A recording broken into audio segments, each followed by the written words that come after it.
para que podamos entender los evangelios sinópticos, el evangelio de Juan, el contenido del libro de los Hechos, el contenido, por supuesto, de las cartas paulinas y las universales, y por supuesto el libro de Apocalipsis. La base está en la comprensión del nuevo pacto. Entonces, en ese sentido, dentro de lo que sería el nuevo pacto, estaríamos hablando el concepto general que se maneja. Dos, el concepto bíblico. Tres, la relación entre el antiguo, en este caso, antiguo pacto o mal llamado Antiguo Testamento, y la relación con el nuevo. Ahí vamos a ver entonces lo que decía Michael de lo nuevo y una continuidad de lo anterior. En ese mismo sentido, vamos a hablar de por lo menos las principales bendiciones que tienen que ver con el nuevo pacto. Pero también vamos a ver lo que sería la función del Padre, del Hijo y del Espíritu Santo dentro de este nuevo pacto. ¿Te gusta estudiar la Biblia? ¿O quizás tienes algunas preguntas sin contestar? Pues esto es para ti. El Centro de Restauración Edificando Vidas presenta Teología desde la perspectiva del Pastor Cuello. Tiene el propósito no de destruirte, sino de acelerar el propósito de Dios para tu vida. Y con todos nosotros, el Pastor Cuello.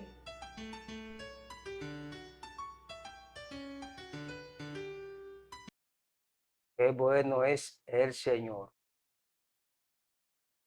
que nos da la oportunidad de poder adorarle, bendecirle, glorificarle.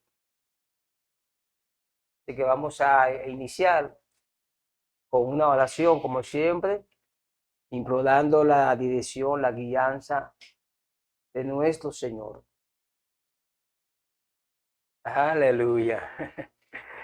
Entonces hoy iniciamos con una nueva materia que obviamente tiene que ver con Nuevo Testamento.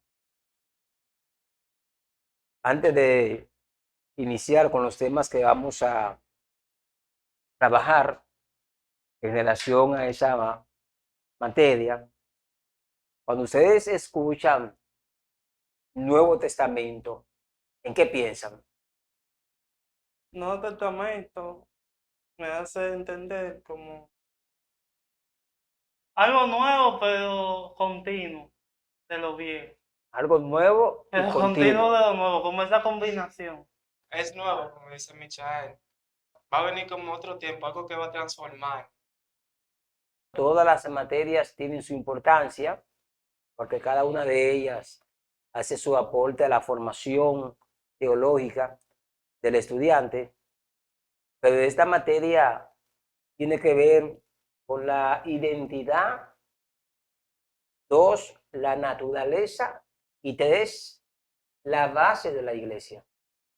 De ahí es su gran importancia y su gran valor de desarrollarla, entenderla y manejarla. De manera que esta materia, Nuevo Testamento, y digo Nuevo Testamento porque es la manera general como se le llama a la segunda parte de la Biblia, aunque difiero que se le llame de esa manera. Vamos a estar hablando algunos temas.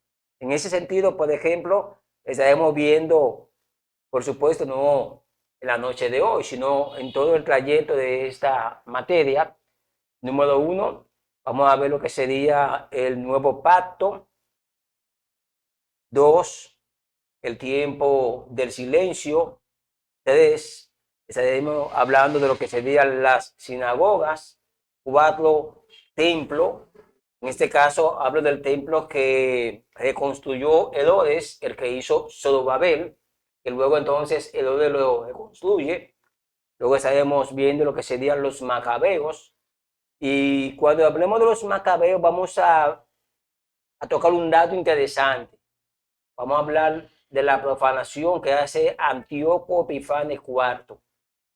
Luego estaremos hablando de los saduceos, los fariseos, los escribas y por supuesto del Sanedrín, que viene siendo ya el lugar donde estaban agrupados los tres grupos ya mencionados, fariseos, saduceos y los escribas.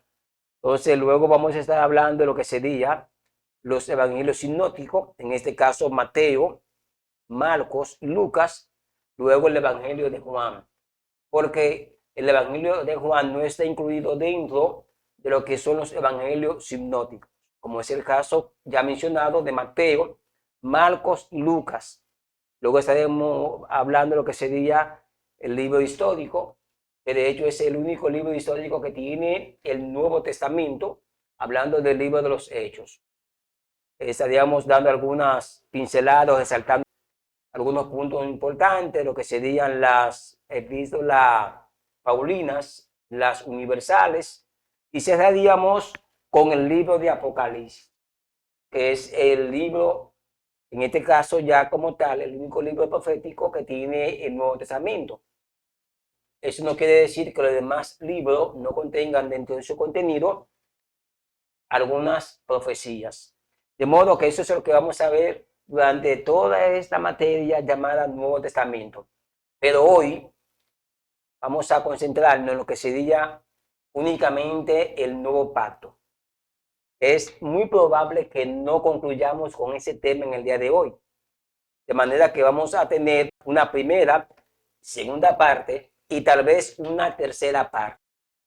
Porque para que podamos entender los evangelios sinópticos, el evangelio de Juan, el contenido del libro de los Hechos, el contenido, por supuesto, de las cartas paulinas y las universales, y por supuesto el libro de Apocalipsis, la base está en la comprensión del nuevo pacto.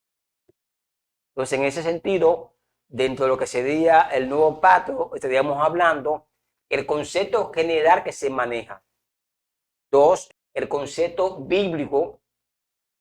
3, la relación entre el antiguo, en este caso, antiguo pacto o mal llamado Antiguo Testamento, y la relación con el nuevo. Ahí vamos a ver entonces lo que decía Michael de lo nuevo y una continuidad de lo anterior. En ese mismo sentido, vamos a hablar de por lo menos las principales bendiciones que tienen que ver con el nuevo pacto. Pero también vamos a ver lo que sería la función del Padre, del Hijo y del Espíritu Santo dentro de este nuevo pacto. Es decir, cuál es el rol que cada uno de ellos. Y vamos a cerrar hablando de lo que serían los herederos o, en este caso, beneficiarios de ese nuevo pacto. De manera que son los puntos que vamos a estar tocando. Y para ello vamos a auxiliarnos de algunos pasajes. Es posible que agreguemos otros. Me refiero en este sentido, lo voy a decir en el orden como aparecen en los libros. En este caso, como los libros están organizados. Por ejemplo, Juan 3:16, aunque no voy a tocarlo en ese mismo orden, en este mismo sentido seguimos con la carta a los romanos y estaríamos hablando de Romanos capítulo 8, versículo 28. Vamos a tocar varios versículos, pero vamos a iniciar con el 28. Luego estaríamos hablando de Efesios capítulo 2, versículo, bueno, el capítulo 1 inicialmente. Vamos a iniciar del versículo 3, tocaremos el 4, el 5 y posiblemente hasta el 6. Luego Efesios capítulo 2, versículo 6, y en ese mismo orden tocaríamos Hebreos capítulo 9, versículo 15, y Primera de Timoteo capítulo 2, versículo 5. Posiblemente agreguemos otros pasajes, pero eso es lo que vamos a utilizar para que podamos tener una comprensión, un manejo amplio de lo que es el nuevo pacto, todas sus implicaciones, que de hecho creo que 3 sesiones no son suficientes, pero como tenemos un calendario que tenemos que cumplir con él, de modo que empecemos hablando del concepto general. ¿Por qué hablo del concepto general? Porque generalmente, incluso uno lo ve hasta en la lectura. Digo una lectura porque cuando se va a leer en uno de los libros que es parte del el Nuevo Pacto, la gente dice, vamos a leer en el Nuevo Testamento. Es decir, que hasta en la lectura la gente habla del Nuevo Testamento. Difícilmente, a menos que sea un estudio que se esté dando y que gire alrededor de los pactos bíblicos, es que se hace el señalamiento de nuevo pacto o antiguo pacto con relación al Antiguo Testamento. Pero generalmente siempre se dice vamos a leer ¿dónde? En el Antiguo Testamento o en el Nuevo Testamento. Es el concepto que se maneja. De hecho, si uno hace una encuesta de manera, claro, hablo en la iglesia de manera general, la mayoría de la gente no tiene idea de las implicaciones del nuevo pacto y siempre lo asocia con Nuevo Testamento. Sin embargo, el concepto bíblico difiere del concepto general que maneja la gente. ¿Por qué digo que difiere? Porque si hablamos del término latín que se usa para testamento, es la palabra testamentum.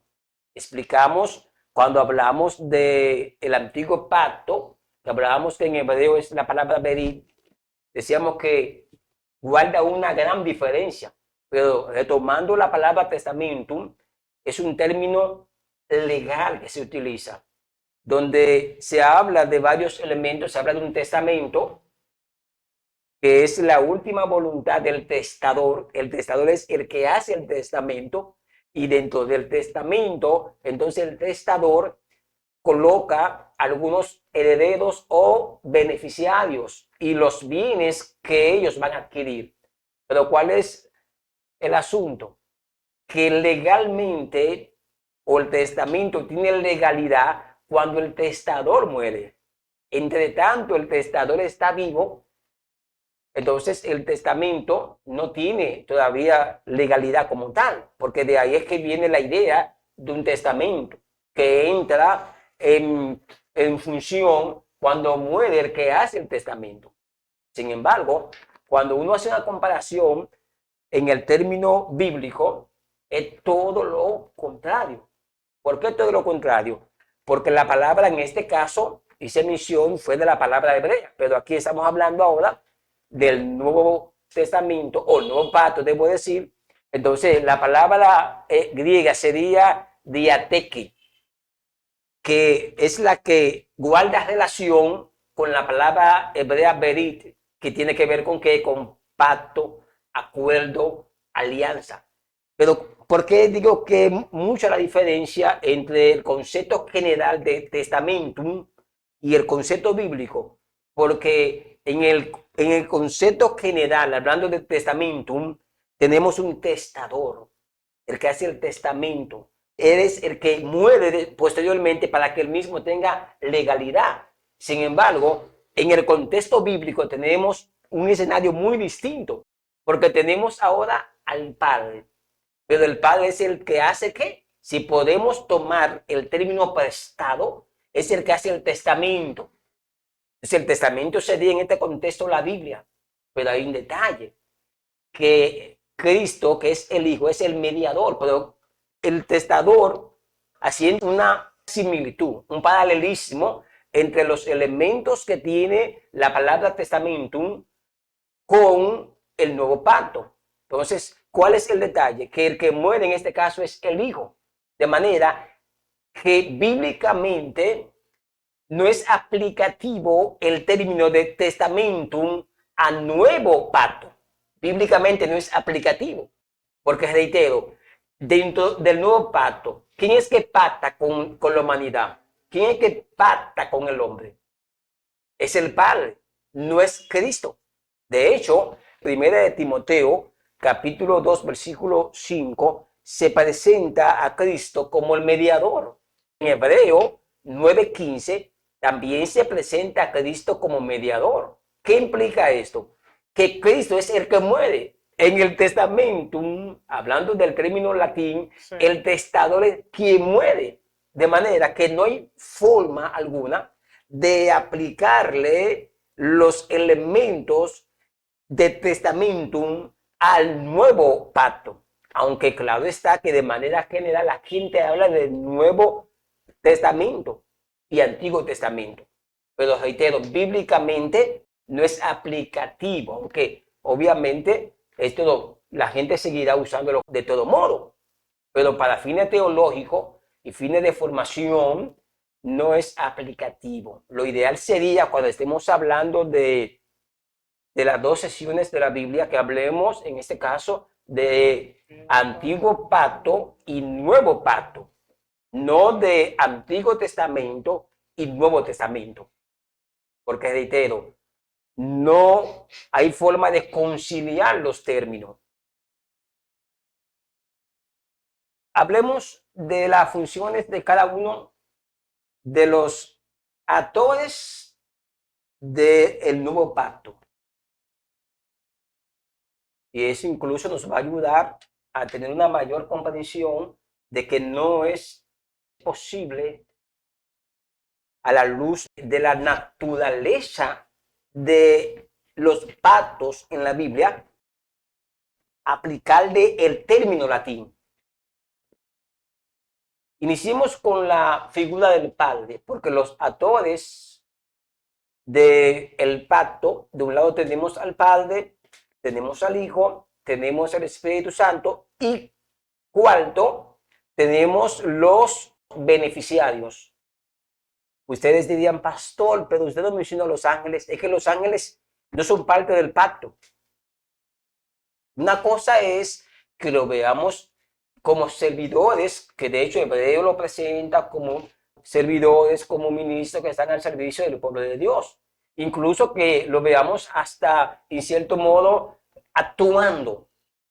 Pero cuando hablo que no son parte del pacto, es que no son parte de lo que implica, déjenme cambiar la palabra implica, no son parte de la naturaleza del pacto, porque ese es el problema, que para ser parte del pacto hay que tener cierta naturaleza, que los ángeles no la tienen. Ok, déjenme empezar de menor a mayor, porque ya mencioné naturaleza, para que podamos entender por qué los ángeles, aunque ellos en cierto modo colaboran, una cosa es colaborar y otra cosa es ser parte del pacto. ¿Ven la diferencia? Sí. Porque usted puede colaborar con una iglesia, usted puede colaborar con una congregación X y necesariamente no quiere decir que usted sea parte de esa congregación. Entonces eso pasa con los seres celestiales. Pero voy a empezar de menor a mayor. Los seres humanos, ¿por qué somos parte del pacto? Porque nosotros somos la razón del pacto. Reitero, los seres humanos somos parte del pacto porque somos la razón de ese pacto. ¿Por qué somos la razón? Porque el Señor lo hizo para nuestra redención, para nuestra salvación. Y eso vamos a verlo más adelante cuando estemos viendo las bendiciones del pacto. De manera que por eso nosotros participamos, somos parte, estamos dentro de ese pacto. Dios lo hizo para beneficiarnos nosotros. Y en ese sentido hablo de que de nuestra redención, de nuestra salvación, de nuestra santificación. De hecho, cuando entremos a Romano 8:28 en adelante, vamos a verlo más detalladamente. Incluso en Juan 3:16. En Efesios también vamos a ver lo que habla de que estamos sentados en lugares celestiales. De manera que el pacto, nosotros fuimos la razón de ese pacto. Los ángeles no tienen una naturaleza como la nuestra. ¿Por cuáles de los ángeles murió Cristo? Ninguno. Ellos son colaboradores del pacto. Colaboradores. Luego les voy a explicar por qué entonces el Padre, el Hijo y el Espíritu Santo sí son parte del pacto. Michael. Se dice que Jesús no murió por los ángeles, porque la razón que Jesús muere es por nosotros, para darnos la redención. reitero, porque no quiero que se genere confusión. No vaya a ser que alguien diga, pastor, pero recuérdese que en Lucas está la narrativa de que el ángel se le aparece a Zacarías y le habla del anuncio de quién, de Juan el Bautista, que era el que le iba a preparar el camino al Señor. Y alguien tal vez diga, pastor, pero recuerde que el ángel visita a María y le da el anuncio de que ella fue escogida. Y alguien también pudiera agregar, pastor, recuérdese que en varios escenarios alrededor de Jesús los ángeles participaron y también con los discípulos. Una cosa es participar, colaborar, y otra cosa es ser parte Sí. del pacto. Ellos no son parte del pacto. Nosotros somos parte del pacto porque somos los beneficiados. Entendiendo esto, que los ángeles son colaboradores, porque ni son beneficiados por el pacto, porque los beneficiados somos nosotros, los herederos somos nosotros, los bendecidos dentro de ese pacto somos nosotros. Y cuidado para que alguien no me dé afuera a Israel. Lo que pasa es que aquí estamos hablando a nivel como iglesia, pero Israel también es beneficiado dentro de este nuevo pacto. De hecho, Pablo, cuando le habla a los romanos, dice que de ambos pueblos, Cristo hizo un solo. Pero no quiero detenerme hoy hablando de Israel porque estoy hablando con relación a la iglesia. Entonces, Israel, igual que la iglesia, somos los dos pueblos beneficiados dentro de ese pacto. Los ángeles no son beneficiados, son colaboradores. Ahora, el Padre, el Hijo y el Espíritu Santo no son colaboradores, Son parte de. son parte del pacto por su naturaleza. Noten la diferencia. Los ángeles por su naturaleza no pueden ser parte del pacto. No tienen una naturaleza como la nuestra. No tienen una naturaleza como la del Padre, la del Hijo y del Espíritu Santo. Entonces ellos no pueden ser parte de él. Porque en su defecto, y estoy aclarando esto bien, porque no quiero que quede duda, en su defecto, si ellos no pueden ser beneficiados, entonces en su defecto deberían de tener una naturaleza que lo interconecte con el pacto, pero no la tienen, porque no son divinos. Divino solamente quien, el Padre, el Hijo y el Espíritu Santo. Por eso, cielo, el punto de los ángeles. Los ángeles solamente son colaboradores en el pacto, pero no son parte del pacto. Hablemos del rol del Padre, el rol del Hijo y el rol del Espíritu Santo dentro del pacto. Obviamente me voy a basar más en el rol del Hijo. Simplemente del Padre y del Espíritu Santo voy a dar una pincelada. Yo sé que a algunas personas les gustaría que le dedique gran parte del tiempo al Espíritu Santo. Pero en otra ocasión hablaremos del Espíritu Santo. Hablemos del Padre. El Padre es el que pacta. Es el que hace el acuerdo. Es el que hace el bedit. Bedit en hebreo. Es el que hace el diateque en griego. Es el Padre que lo hace. Claro está que el Espíritu Santo y el Hijo están totalmente de acuerdo con que el Padre pactara con la humanidad. Porque no fue una decisión unilateral. Unilateral es que él la tomó él solo, no. Una decisión en un consenso. Permítame rápido remontarme a Génesis capítulo 1, cuando Dios dijo, hagamos al hombre. Asimismo, como hubo ese consenso con su Hijo y con su Espíritu Santo, asimismo fue el consenso. No quisiera abundar mucho en esto porque ya en una clase pasada que hablamos sobre la creación, explicamos que Dios hizo un plan en la preexistencia. Entonces, ¿qué indica esto? Que se pusieron de acuerdo y dentro de ese acuerdo el Padre va a pactar con la humanidad. Y aquí voy a retomar algo que decía Michael, que hablaba de algo nuevo, pero una continuidad de lo anterior. Porque la gente ha manejado de manera errónea que el nuevo pacto abolió el primero. Y no es así. Es decir, si lo vemos de manera superficial, eso es lo que suena, eso es lo que parece. Sin embargo, cuando uno se detiene a hacer un estudio minucioso, exhaustivo, incluso libre de todo prejuicio, uno se dará cuenta de que los pactos son una continuidad uno del otro y que Dios entonces en cada pacto iba agregando elementos. Por ejemplo, Dios pactó con quién? Dios pactó con Abraham.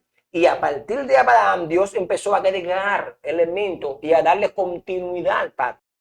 Y ahí es donde entramos a Jesús. El pacto de Jesús no abolió el pacto con Abraham, no.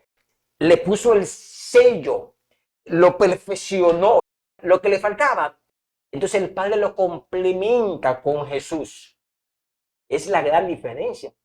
Por eso no podemos ver estos pactos aislados uno del otro. Todo lo contrario. Hay un paralelismo, hay una conexión entre todos estos pactos. Entonces el Padre pacta con la humanidad. Pero ¿cuándo pactó el Padre con la humanidad? Ese es el detalle. ¿Cuándo lo hizo? Bueno, lo hizo con Abraham. Y cuando lo hizo con Abraham, ahí, de manera progresiva, hizo un pacto con toda la humanidad, que estaba donde en los lomos de Abraham. Por eso Dios le dice a Abraham, en ti serán benditas toda la familia de la tierra. Dios pacta con Abraham y al pactar con Abraham, pactó con toda la humanidad. Dios lo que ha hecho cada cierto tiempo es que da una continuidad y agregar elemento al pacto como lo hizo en el Sinaí. Ahí viene Moisés como el mediador de esa continuidad. Oiga la diferencia. No dije mediador de otro pacto, porque la gente lo separa. Mediador de esa continuidad. Y ahí Dios viene y le agrega. ¿Qué le agrega? Le agregan las leyes. Noten, en el caso de Abraham, Dios lo que hizo fue que le agregó promesas. Promesas. Y Abraham fue el mediador en ese momento. Pero, ¿cuál era el elemento? Promesas. En ti serán benditas toda la familia, en tu simiente. Y esto fueron promesas. Ahora viene con Moisés en el Sinaí y le da una continuidad, usando a quién como mediador ahora Moisés. No porque Moisés estaba aboliendo el pacto con Abraham, le estaba dando una continuidad y le estaba agregando unos elementos que en el caso de Abraham Dios no podía agregarlo. ¿Por qué no podía agregarlo? Porque no estaban las condiciones dadas. Pero ya cuando entra Moisés en escena, si Dios entonces le agrega los elementos de la ley. Y ahora cuando vamos a Jesús, este nuevo pacto o esta continuidad, ahora Dios, ¿qué le hizo? Le agregó todos los elementos faltantes para que fuera un pacto perfecto. De ahí es que viene teológicamente hablando que el Antiguo Testamento es el tipo y el Nuevo es antitipo. Explico, el tipo es sombra, es simbolismo, es figura. Y el antitipo es el cumplimiento de esa figura. De hecho, Pablo dice que lo que se había dicho del Antiguo Testamento era sombra de lo que venía. Es decir, era tipo, el Antiguo Testamento, del antitipo que venía a cumplirse en la persona de Jesús. Lo que vemos es una continuidad, no vemos una abolición del antiguo pacto, como la gente lo quiere presentar. Hay una continuidad, donde así Dios, como lo hizo con Abraham, que habían elementos de promesa, posteriormente con Moisés, agregó elementos de la ley, ahora con Cristo, agregó una serie de elementos, que más adelante lo voy a tocar.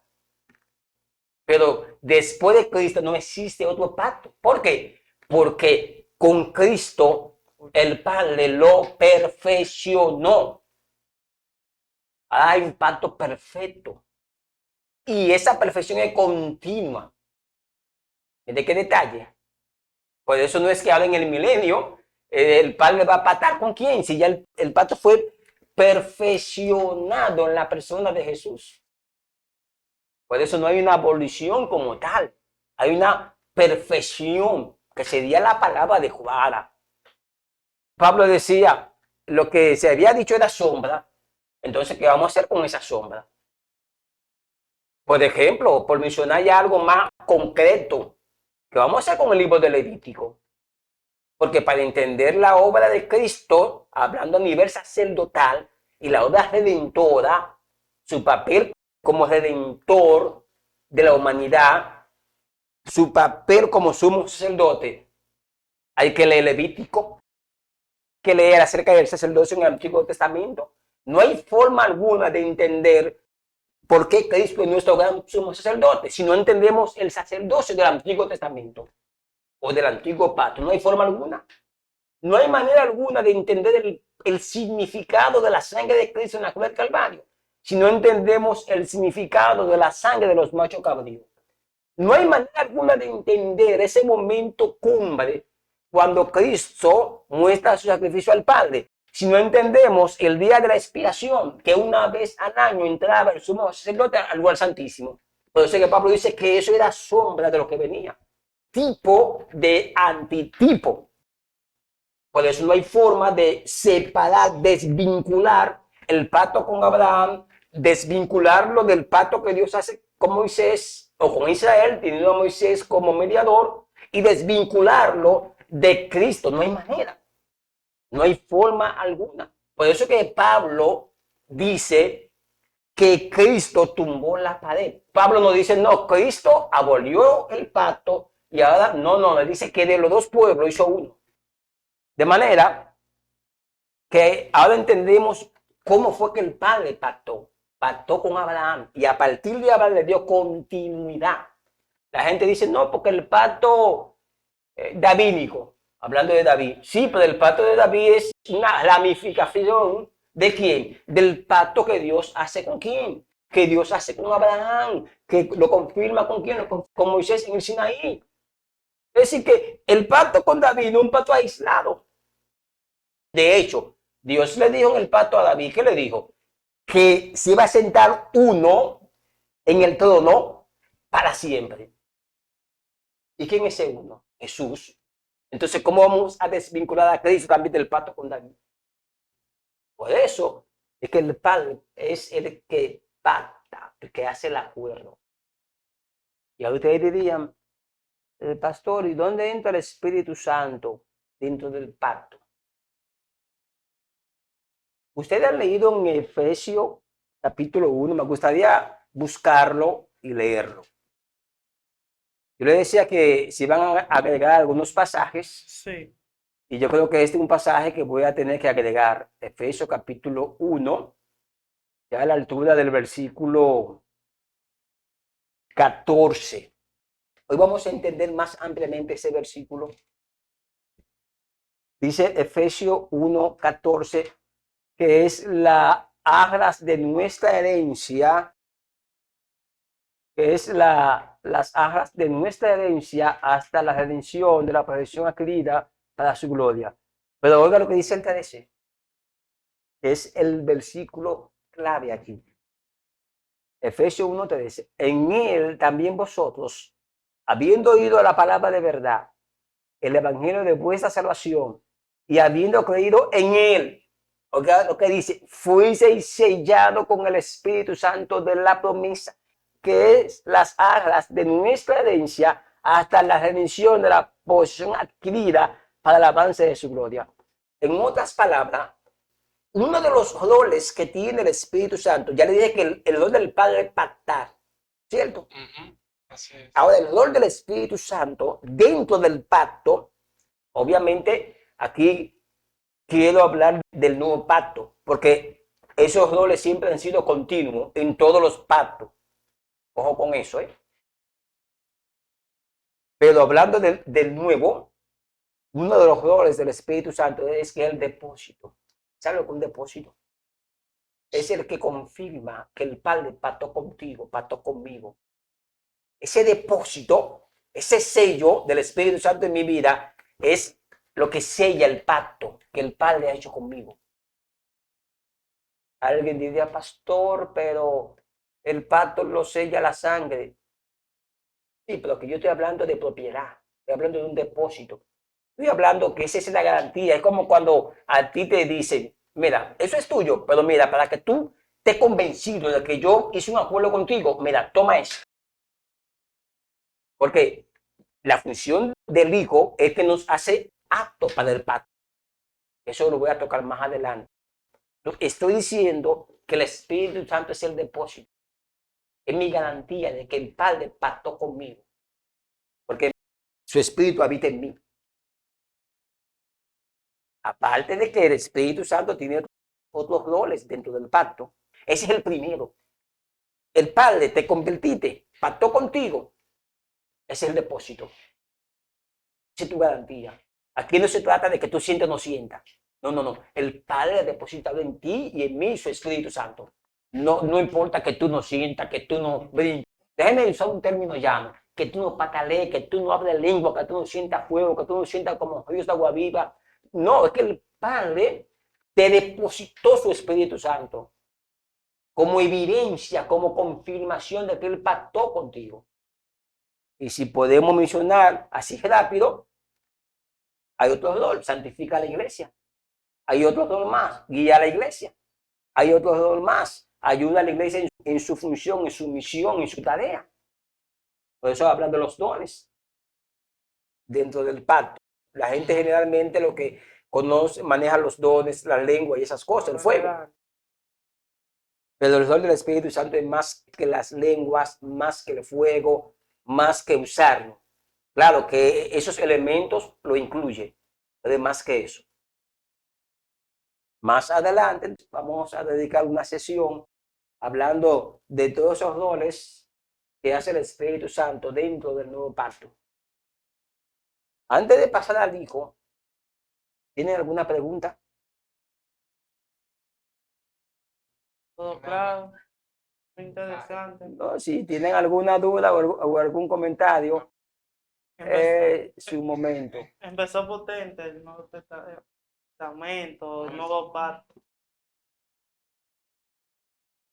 Ya hablamos del rol del Padre, tímidamente hablamos del rol del Espíritu Santo. Hablemos del rol del Hijo. El primer rol, Él es el mediador. Déjeme explicar esto, porque yo creo que en parte ahí está la confusión. Cuando se presenta al Hijo como mediador, es que la gente no ha entendido que para la continuidad y los elementos que Dios iba a agregar en el Sinaí, Moisés calificaba. Porque estamos hablando que eran leyes que Dios iba a ¿qué? Por eso la gente no ha entendido por qué Dios, si podemos usar el término, hablaba to face, cara a cara con Moisés. Porque era parte de lo que implicaba la continuidad y los elementos que Moisés iba a recibir dentro de lo que era la continuidad de ese pacto. Pero en el caso de Jesús hay un detalle, que los elementos para perfeccionar el pacto que Dios iba a agregar, ningún ser humano en su condición pecaminosa calificaba. Por eso fue que el Hijo tuvo que encarnarse. La gente no entiende muchos de esos detalles. Reitero, Moisés calificaba para la continuidad en ese momento, porque se iban a agregar leyes. Sí, el recibir las leyes. Pero para ser el redentor, para reconciliar, que son parte de los elementos de ese del rol de ese nuevo pacto de Jesús. Escúcheme bien, reitero, reconciliar, mediar, para reconciliar de manera perpetua. Oiga el término que usé, de manera perpetua. Porque los sacrificios que se hacían de acuerdo a la ley de Moisés reconciliaban al hombre, pero era de manera temporal. No era perpetua, era temporal. Por eso, para poder perfeccionar el pacto, el hombre o el ser humano tenía que ser reconciliado de manera perpetua. ¿Con quién? Con su creador. Y ningún ser en su condición actual, llámese Moisés, llámese Abraham, llámese Elías, llámese Noé, llámese David, calificaba para tal función. De ahí es que viene la necesidad de encarnación, de encarnarse. De ahí es que viene esa necesidad. Porque no había forma alguna de perfeccionar el pacto con los seres humanos en su condición. Por eso entonces el Hijo viene y se encarna. ¿Para qué? Para poder perfeccionar el pacto. Por eso es que Cristo es mediador. Pero ¿cómo es como mediador? Ese es el detalle. Moisés medió, pero Moisés medió y lograba en cierto modo que de manera temporal la gente hubiera reconciliado con Dios. Pero Cristo venía a mediar para reconciliarnos de manera perpetua. Y por eso es que lo que implicaba ese pacto, para sellarlo, solamente el Hijo podía hacerlo. Más nadie podía hacerlo. Por eso, primer rol de Jesús era ser el mediador, el medio. Y ese mediador, vamos a tener que remontar, ¿no? A Abraham. Sí, porque la gente escucha que se dice mediador, que es un mediador, mediador. Y la gente generalmente abriga la idea de que Cristo intercede, mediador, está mediando. ¿Entre quién? Entre el Padre y nosotros. Pero ese es el detalle. Yo espero que ustedes me puedan comprender con lo que voy a explicarle ahora. Para poder entender la función de mediador de Jesús, hay que remontarse a Adán. Adán. Por eso que la Biblia presenta a Jesús como el segundo Adán. Y para entender cómo era que Jesús venía a mediar, hay que primero analizar cómo era Adán antes de la caída. Ok, analicemos a Adán antes de la caída.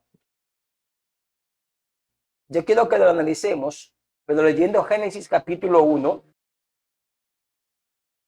y rápido, vamos al 26.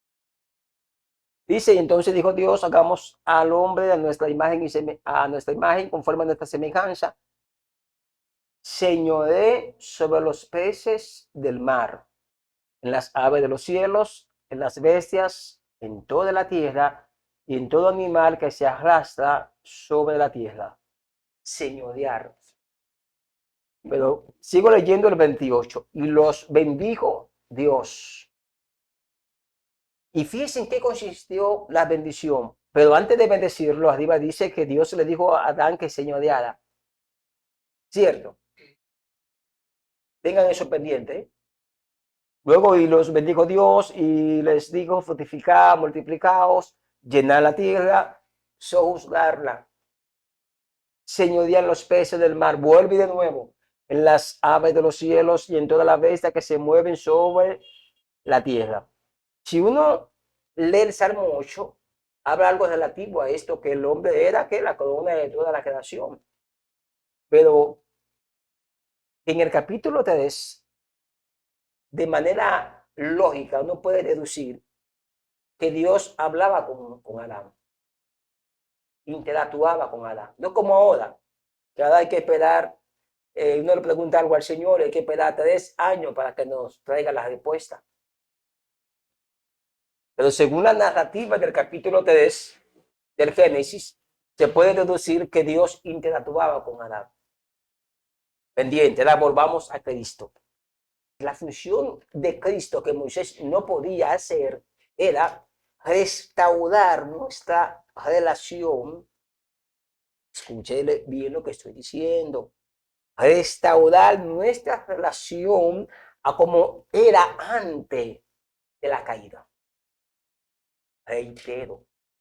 La función de Cristo de mediar es restaurar nuestra relación como estaba antes de la caída. Por eso que se usa el concepto en la Biblia de reconciliarnos con Dios. Pero reconciliarnos ¿cómo? Porque para poder entender esa reconciliación, nuestro modelo es Adán antes de la caída. Y el modelo es que Dios, entre otros elementos, Dios bendijo a Adán. Y como Dios bendijo a Adán, le dijo, mira, tú vas a señorear, tú vas a gobernar. Vamos a usar la palabra, Adán era un líder, tenía liderazgo, era una cabeza. hablando en el buen sentido de la palabra. Pero aparte de eso, señores, la comunión extrema que había entre Adán y Dios. Y ahora uno analiza por qué es tan difícil que la gente tenga una comunión continua con Dios. Cuando Cristo vino a mediar eso, a reconciliar eso. Eso es parte de su rol en esta continuidad del pacto. Ustedes me van a disculpar por lo que voy a decir ahora. Pero es como contradictorio. Si Cristo vino a reconciliarme con su Padre, ¿por qué yo tengo que tener una dependencia de que la gente ore por mí? ¿Por qué tengo que tener esa dependencia? Porque parte del rol de Cristo es reconciliarme con el Padre. Si yo tengo a Cristo, entonces eso quiere decir que yo estoy reconciliado con el Padre. Y si estoy reconciliado con el Padre, Él me puede hablar. No tiene que buscar un intermediario. Entonces la pregunta es, ¿qué le impide al Padre hablar conmigo si Cristo, parte de su rol es reconciliarme? Por eso le decía que vamos a tener que dedicar varias sesiones a este tema del nuevo pacto, porque es bastante amplio. La mayoría de la gente no lo maneja desde el punto de vista bíblico, porque de todo, porque tengo que tener una dependencia. Ok, llego a la iglesia, me convierto, soy nuevo, no entiendo bien estos asuntos del pacto, de los elementos y demás. Es aceptable que estoy de 100 en la iglesia, pero no es aceptable que pasen los años y yo tenga que seguir con una dependencia de que la gente me ponga la mano, de que la gente me ministre, de que la gente me profetice, de que la gente esté orando por mí, cuando ya Cristo me dio por mí. Y cuidado si me voy un poco más lejos. Sí, porque mi modelo de reconciliación, ¿sabe quién es? Es Adán, señores. Y alguien me va a decir, pastor, pero yo estoy de acuerdo, pero yo entiendo con el milenio. Ok, en el milenio es otra cosa. ¿Dónde vivía Adán cuando pecó? En la tierra. Adán no vivía en el cielo. Ese es mi modelo. Ahí que Cristo vino a mi vida para reconciliarme y mediar con el Padre. Eso quiere decir que cuando yo me vea mi espejo, ¿sabe cuál es mi espejo? Hablo de reconciliación. Porque mi espejo de reconciliación es Jesús. No, ojo con esto. Mi espejo de reconciliación no es Jesús, es Adán. Yo tengo que mirar a Adán. Porque ese es el esquema o ese es el estándar al cual Cristo me va a llevar. Es el de Adán. Claro, Cristo es mi modelo, mi ejemplo, obviamente, pero no de reconciliación, porque entonces sería contradictorio que yo vea a Cristo como mi modelo de reconciliación cuando Cristo no tuvo necesidad de reconciliarse con su Padre. Entonces no puedo ver a Cristo como modelo de reconciliación. Tengo que ver a Adán y ver cómo era la vida antes de la caída. Y a esa vida antes de la caída, a vida terrenal, porque Adán no es un ser celestial, señores. Vida terrenal de Adán. Y hago una comparativa entre la vida que tenía Adán antes de la caída y la que yo llevo ahora. Si no se parecen, entonces yo tengo que evaluarme y decir hasta qué punto la mediación del higo ha afectado mi vida. ¿Hasta qué punto? ¿Qué elemento rápido así me suena de Adán? La persona más brillante sobre la faz de la tierra era Adán. Ustedes, tal vez el pastor, acaba de complicarse ahora. Porque mire todos los inventos que hacen. Ajá. Señores, yo quiero que ustedes me digan algo. ¿Quién le enseñó a Adán y a Eva que el cordón umbilical, cuando el muchacho nace, hay que cortarlo y amarrarlo? ¿Quién le enseñó eso a ellos? Ayúdenme. ¿Quién le enseñó a Adán y a Eva el cuidado que tenían que tener con esa criatura que estaba creciendo en el vientre de Eva? O había alguien que le dijo a Eva, Eva, puja ahora. Eva, ¿cuántos centímetros tiene? Dígame, ¿quién? ¿Quién enseñó eso a Adán o a Eva? Dígame. ¿Quién le enseñó a Adán y a Eva a criar los niños? A Eva, a amamantarlo. Incluso los nombres que Adán le puso a los animales iban acorde con la naturaleza de cada especie. ¿De dónde Adán se inventó eso? Entonces, era una mente brillante. Una mente tan brillante que fueron capaces de hacer su vestimenta de hojas. El Señor se la cambió después, obviamente. Técnicamente, hablando en términos humanos, fueron los primeros diseñadores. Diseñaron en el momento su propia ropa. Y después de la que Dios le hizo. ¿Quién le hizo la prenda de vestir a los bebés? Siguieron el modelo de Dios. Usted no encuentra un registro en la Biblia que a Eva se le murió un muchacho.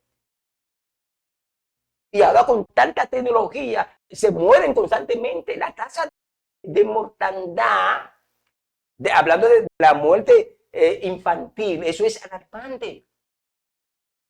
Usted encuentra cuánto Dios se le murió a Eva.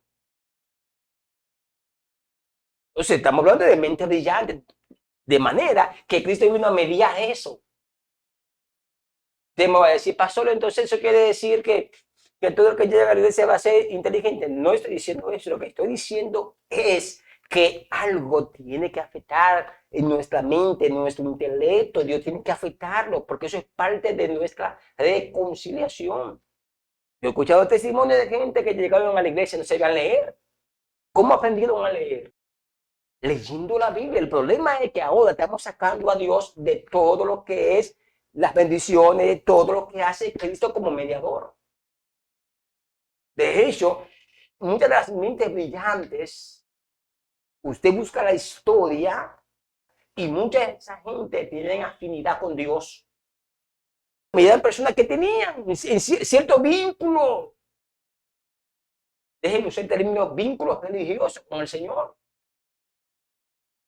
Y ahora usted nota que será como el caso opuesto, que mientras más tiempo muchas veces, muchas personas están en la iglesia, son menos inteligentes. Hay algo aquí en mi mente que está impidiendo mi desarrollo intelectual. Cuando vengo a Cristo, óigame, eso tiene que ser afectado. Sí, porque hay personas que llegan a la iglesia, obviamente, su intelecto, su nivel, su capacidad, amén, pero hay otros que tienen ciertos obstáculos. También se da ese caso, que llegan siendo inteligentes a la iglesia, entonces se vuelven menos inteligentes. Porque el problema es que hablando de que todo gira alrededor del hombre, la gente se le olvida que parte de lo que Cristo hace es restaurarme al estilo que tenía Adán, señores. Los pastores de hace 30, 40 años atrás, ¿cómo pastoreaban? Y las iglesias estaban llenas. ¿Qué tenían? Una güirita, un panderito, una tamborita, una maraquita. Y las iglesias estaban abarrotadas de jóvenes, damas, caballeros, adolescentes, niños. Y ahora tenemos de todas las iglesias para que la gente no se nos vaya. Pero cuando vamos al modelo bíblico, Cristo vino a restaurar, a reconciliarme, a mediar. Y según leímos en Génesis, Adán era cabeza. Adán era un líder. En otras palabras, esas personas que estaban años atrás en la iglesia pastoreando, no se ve mucho de letra, pero tenían liderazgo. Porque Cristo había restaurado ese liderazgo en ellos. Y las iglesias estaban llenas, abarrotadas. Y muchos de ellos no sabían ni siquiera firmar su nombre. Y ahora, ¿cómo que se firma? Muchos de ellos, ¿cómo firman? Una M y una A. O PH. ¿Cuánta gente tienen? Y tienen que estar llantando la gente, acomodando la gente. Sí. Es que no podemos sacar la figura de Jesús, porque todo lo que gira alrededor del nuevo pacto gira alrededor de Jesús. Si sacamos a Jesús, entonces se desactiva activan esas cosas. Ese es el problema. Y todavía no he tocado las bendiciones. Porque cuando entremos a tocar las bendiciones, ahí es que nos vamos a dar cuenta qué tan lejos está mucha gente del nuevo pacto. ¿Qué tan lejos están? Sí, porque sería contradictorio. ¿Cómo es que yo recibí el nuevo pacto? Sin embargo, no se reflejan en mí las bendiciones que son parte de ese nuevo pacto. Entonces, sigamos con Jesús. Voy de nuevo a Timoteo, rápido, para que sigamos viendo el rol de nuestro Señor Jesucristo. Primero de Timoteo 2:5. Escuche bien lo que dice. Porque hay un solo Dios, un solo mediador entre Dios y los hombres, Jesucristo, hombre. No hay otro mediador. Los líderes hay que honrarlo, respetarlo, amarlo, pero no son nuestros mediadores. Y lamentablemente hay muchos lugares que la palabra del líder pesa más que la palabra de Cristo. En lugares así se está viviendo el nuevo pacto. Porque aquí está diciendo que hay un solo mediador. No hay dos, no hay tres, no hay cuatro. Un solo. Jesús. Vamos a ver ahora que aquí Pablo le indica a Timoteo algunas de las funciones de ese mediador.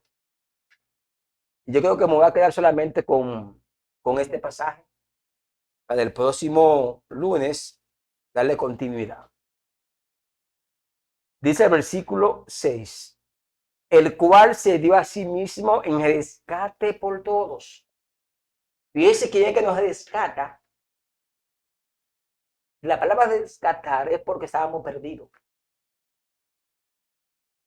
No solamente me reconcilia, no solamente restaura mi vida, también dice que Él es el que ha dado ¿qué? Rescate. No voy a explicar mucho eso de rescate porque yo creo que por sí solo te explica. Sí. De lo cual se dio testimonio a su debido tiempo. Uno se pregunta si todo gira en la persona de Jesús. Y eso que todavía no he tocado de Efesios, no he tocado de Romanos, no he tocado Juan 3:16. Y si dice que todo a su debido tiempo dio un testimonio. La palabra testimonio tiene que ver con evidencia, dio una evidencia de que Él es quien iba a rescatarnos a todos. Y la palabra a todos me gusta porque no está excluyendo a nadie. La pregunta obligada es, si eres quien nos rescata, Él debe ser nuestro líder por excelencia, nuestro mentor, nuestro ungido, nuestro, si cabe el calificativo, nuestro todo. En otras palabras, si Él me rescata, todo lo que yo hago, lo hago por Él y para Él. No me pregunten de ofrenda ni nada de eso. No. Vaya a ser que me pregunten. Todo gira alrededor de la persona de Jesús. El próximo lunes vamos a ampliar mucho más su rol y voy a ampliar mucho más el asunto de Adán. Porque hay gente que tal vez queden con duda cuando dije que Él no se reconcilia, pero nos reconcilia conforme al estilo de vida que tenía Adán. Llegamos a la parte final de su programa. Teología desde la perspectiva del pastor Pueblo. Hasta una próxima entrega. Shalom.